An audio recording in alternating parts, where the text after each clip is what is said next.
속지 않는 삶의 지혜를 드리는 풍수명가입니다. 실패하지 않는 전원주택의 성공 노하우를 살펴보고 있습니다. 먼저 풍수명가 구독자가 아니신 분은 빨간색 구독 버튼을 한 번만 눌러주시기 바랍니다.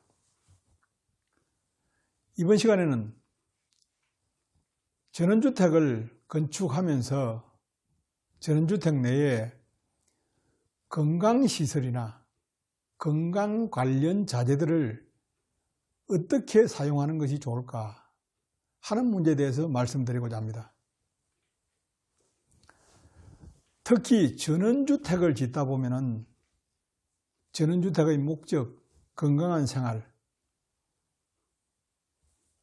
거기에 비추어서 자연히 건강시설이나 친환경이라든지 건강과 관련되는 내부 자재들에 관심을 많이 쏟는 것이 현실입니다. 그래서 어떤 분들은 전원주택을 지으면서 일반 기본 꼴조 구조 건축비는 적게 들이고 건강 관련 시설에 훨씬 더 많은 돈을 투자하는 사람들도 있습니다. 내부의 건강 관련 옥석이라든지 적외선 나온다는 그러한 자재들이라든지 거기다 또 내부 찜질방, 황토방까지 고급으로 치장을 하면서 전원주택을 짓는 사람들이 흔히 있습니다. 그런데 이 문제도 한번 냉철하게 생각해 볼 필요가 있습니다. 제가 수많은 전원주택을 건립하는 과정에서 보면서 느낀 것입니다. 처음에 전원주택을 건축할 때에 황토방, 찜질방 등 큰 꿈을 안고 시설을 합니다. 전통 온돌 방식의 나무로 불을 떼는 시설, 나무를 불을 떼야 더 좋다는 등 해서 그렇게 시설들을 합니다. 막상 건축을 완공해서 살아보면서 나무로 불을 떼서 찜질방을 활용하는 것이 1년에 몇 회인지 보면 극히 적습니다. 극소수입니다. 이것은 비용 대비, 투자 대비 실익이 없다는 이야기입니다. 전원주택은 이렇게 지으면 안 됩니다.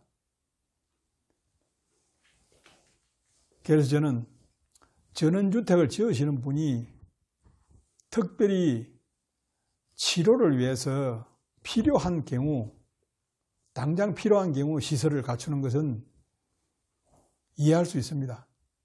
그러나 건강한 사람들이 가끔씩 이용하겠다는 취지로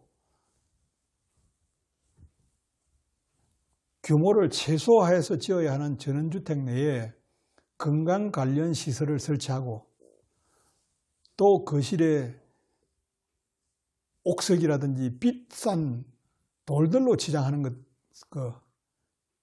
저는 절대로 권장하지 않습니다. 그거 알고 보면 실익이 크게 적습니다. 특히 돌과 관련된 자재들은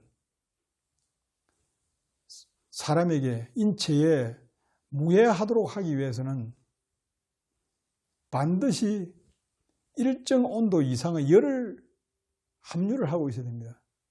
그러기 위해서는 계속해서 에너지가 투입이 되어야 된다는 것이죠. 그에 대한 비용도 만만치 않습니다. 그래서 한 번씩 쓰기 위한 그러한 시설들은 차라리 전문 시설에 가서 찜질을 하든지 이용하는 것이 훨씬 낫고 집안에서 그렇게 건강 관련 고급 자재 또 비용이 많이 드는 시설들을 상시로 설치해서 둘 필요는 없다는 것이 제가 오랫동안 전원주택을 연구하고 체험하면서 느낀 결론입니다. 전원주택은 앞에서도 말씀드린 바와 같이 최소한의 규모로 이용 효율을 극대화해야 됩니다. 그리고 심플하게 비용을 적게 들여서 짓는 것이 만족도를 높이는 비결입니다. 그래서 집안의 건강시설, 건강자재, 좋은 자재, 남에게 자랑하기 위한 그러한 전원주택 건립은 얼마 지나지 않아서 후회하게 됩니다. 전원주택 지으시기 전에 이러한 부분들도 세부적으로 세밀하게 분석하고 실익을 반드시 따져서 계획을 하셔야 됩니다. 그래야만이 나중에 전원주택의 만족도를 높일 수가 있는 것입니다. 평생 한 번 지얼뚱말뚱하는 그런 전원주택 건립을 후회하지 않도록 짓는 것, 그것 또한 인생의 마지막을 성공하는 길입니다. 참고하시기 바랍니다. 감사합니다.